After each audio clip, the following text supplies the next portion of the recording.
아테네가 델로스 동맹을 토대로 해서 해상 세력으로 성장을 하게 되고 거기에 불평불만을 갖게 된 일부 폴리스들이 이제 페르시아 혹은 이제 스파르타한테 붙으면서 스파르타가 거기에 대해서 경계를 하기 시작하고 그러면서 이제 이 두 거대한 폴리스 사이에 어떻게 보면 이제 충돌로 이어지게 되는 거잖아요.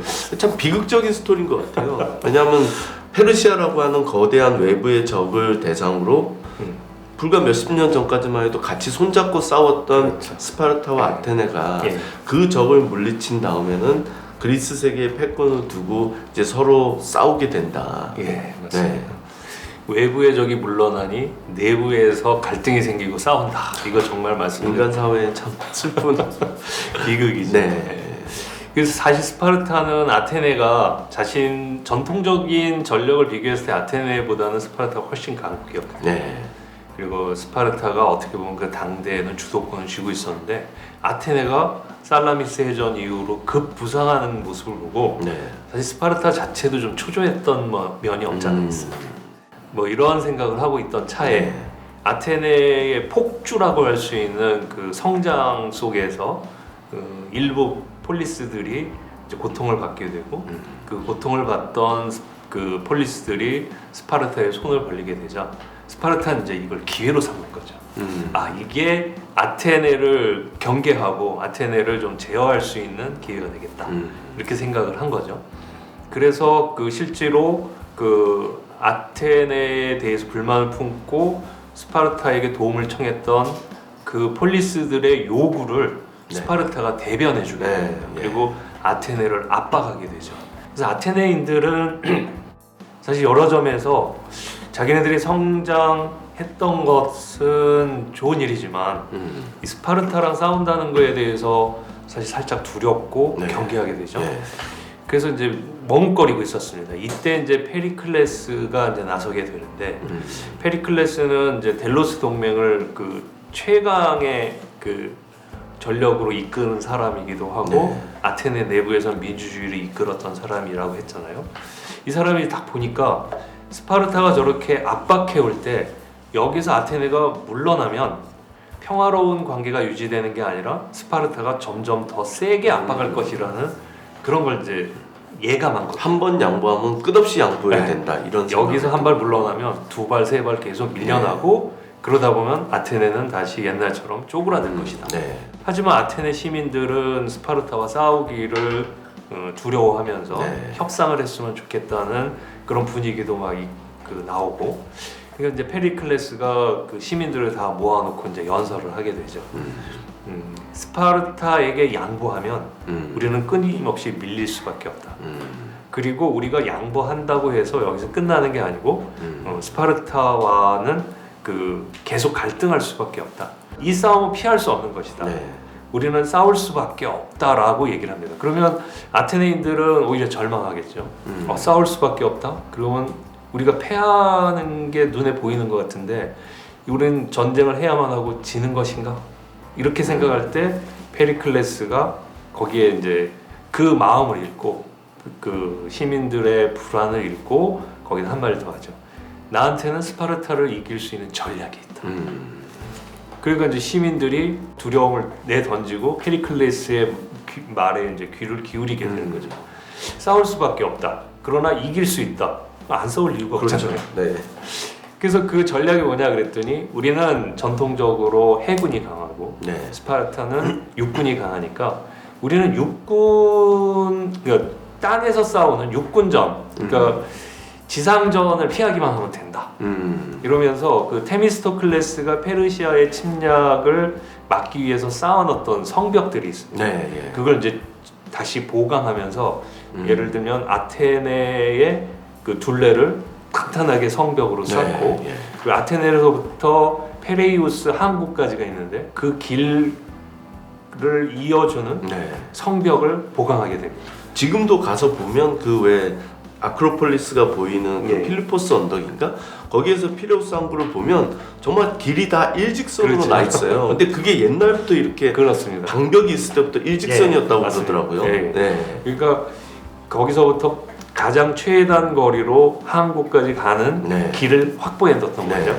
근데 페리클레스의 전략은 거기를 탄탄하게 막기만 하면 스파르타가 아무리 쳐들어와도 우리는 막아내고 버틸 수 있다는 겁니다. 그러니까 이제 공성전이 발달하기 전이니까 창하고 방패가 그렇죠. 이 성을 네. 함락시킬 수는 없다. 네. 이제 이런 생각인 거죠. 그렇죠. 네. 그러니까 스파르타가 쳐들어왔을 때 우리는 성 안에 모두 대피해서 버티기만 하면 된다는 네. 거예요. 근데 버티는 것만으로는 전쟁에 승리할 수 없잖아요. 그럼 그 사이에 그 해군력들이 빠른 속도로 페레이아스 항구에 도착해서 배를 타고 스파르타의 뒤통수를 치거나 아니면 스파르타 본국을 치는 전략을 짠 거예요. 이렇게 하면 되지 않겠느냐. 그러니까 아테네인들이 설득이 된 거예요. 아, 싸움은 피할 수 없고 싸워야 하는데 쟤네들은 지상군이 강하고 우리는 해군이 강하니까 지상군의 침략을 효과적으로 막고 해군력을 동원해서 치면 우리가 이길 수 있겠구나 라고 이제 생각을 한 거죠. 그래서 마침내 이제 전쟁이 벌어졌고 기원전 431년이죠. 네. 전쟁이 터졌고 그렇게 해서 페리클레스의 말이 맞을 줄 알았는데 그 잘 안 먹히는 거예요. 네. 거기다가 예측 불가능성이 너무 네. 네. 그리고 이제 한 번 크게 붙은 싸움이 있었는데 거기서 지니까 아테네인들이 이제 항의를 하겠죠. 뭐야, 네가 싸우자고 그러면 이긴다고 그러더니 어떻게 된 거야? 그러니까 한 번 졌다고 완전히 진 게 아니다. 우리는 잘 버텨서 계속 장기전으로 가면 이길 수 있다. 그렇게 이제 안심을 시키고 그 다음에 이제 그 새로운 전략을 짜는 순간 아주 예측할 수 없었던, 그러니까 페리클레스가 예측하지 못했던 일이 벌어지게 됩니다. 네. 뭔지 아세요? 전염병으로 네, 맞습니다. 페리클레스가 생각하지 못한 건 그 아테네를 둘러싸고 있는, 아테네 시내를 둘러싸고 있는 성벽 안으로 최대 인구가 한 30만 명까지 될 때가 네. 있었고 보통 평균적으로 한 10만을 얘기하는데 10만에서 30만 정도를 우리가 생각하면 페리클레스의 시대는 굉장히 그 전성기였기 때문에 상당히 많은 10만은 넘었을 거라고 생각이 들죠. 네. 그런 인구가 그 스파르타가 쳐들어왔을 때 한꺼번에 몰려드니까 위생 문제가 생긴 거예요. 네. 그러니까 당시에 위생이라는 것 또는 의료 시설이라는 게 상당히 빈약했지 않습니까? 예. 그걸 막을 수가 없었던 거예요. 그래서 전염병이 돌고 사람들이 전쟁에서 죽는 수보다는 전염병에 걸려서 죽는 수가 더 많아진 거예요. 네. 그리고 그 엎친 데 겹친 격이라고 그 설상가상 페리클레스가 그 병에 걸린 네. 겁니다. 그 페리클레스는 그 병에 걸려서 그냥 죽어버리고 말입니다. 치명적인 손실이네요. 네. 429년, 그러니까 전쟁이 일어난 2년 만에 죽은 거잖아요. 그러니까 아테네 사람들은 전쟁을 이길 수 있는 전략을 가졌다는 페리클레스를 잃고는 이제 우왕좌왕할 수밖에 없죠. 그 다음에 클레온이라는 정치가가 나와서 전쟁을 주도했지만 계속 그 중요한 실적을 얻지 못하고 스파르타에게 계속 밀리다가 404년 마침내 아테네가 백기를 들게 되죠. 결국은 아테네가 졌지만 네. 그 과정에서 또 스파르타는 네. 이기기 위해서 페르시아하고 손을 잡게 되잖아요. 예, 맞습니다. 그러니까 스파르타는 이제 아테네를 누르면 자기네들이 그리스의 주도권을 줄 거라고 생각을 했는데 네. 아테네를 누르기 위해서는 이 델로스 동맹을 어떻게든 제압을 해야 그렇죠. 되잖아요. 네. 근데 자기네 해군력 가지고는 이 모든 것을 해결하기 어려우니까 그리고 자기네들이 아무리 그 육군력을 통해서 아테네를 압박을 해도 그 아테네 뒤쪽으로 있는 에게해, 네. 에게해에 숱한 그 델로스 동맹이 있기 때문에 델로스 동맹에 속한 국가가 있기 때문에 이게 제압이 쉽지 않은 거예요. 그때 스파르타가 썼던 그 전략이 바로 페르시아와 손을 잡는 거였습니다. 그래서 그 페르시아와 인접해 있는 페르시아 서부에 있는 서부 해안에 있는 그 폴리스들을 양도하는 조건. 네. 그리고 그 옆에 있는 그 많은 도서 폴리스들, 섬 폴리스들을 페르시아에게 너희들이 나중에 이쪽을 지배할 수 있도록 우리가 관여 안 하겠다. 그리고 우리에게 전력을 보강해 달라. 그러니까 어떻게 보면은 내부의 싸움에서 이기기 위해서 외부와 그것도 불과 몇십 년 전에는 전쟁의 대상이었던 주적과 손을 잡는 꼴이 돼버렸죠. 테르모필라이에서 목숨 바쳐 죽었던 레오니다스 왕과 300의 용사가 생각하면 정말 피눈물이 난 일이에요. 예, 그렇죠. 우리는 무엇을 위해 싸웠는가 그렇죠. 그럴 상황이었죠. 페르시아와 스파르타가 힘을 합해서 결국은 아테네를 이긴 거라고 볼 수 있죠. 그리고 이렇게 되면 우리가 이제 예상할 수 있는 시나리오는 스파르타가 그렇다면 그리스 전체의 주도권을 잡았겠구나 네. 라고 생각하기 그렇죠. 당연히 쉬운데 그렇게 생각하죠. 스파르타가 굉장히 폐쇄적인 그 폴리스였어요. 예. 그래서 시민이 될 수 있는 조건을 굉장히 그 제약을 많이 뒀습니다. 그게 배타적이어서 그렇기 때문에 갑자기 자기네들이 관할해야 될 관리해야 될 영토가 넓어지자 이거 효율적으로 다스릴 수가 없었던 거예요.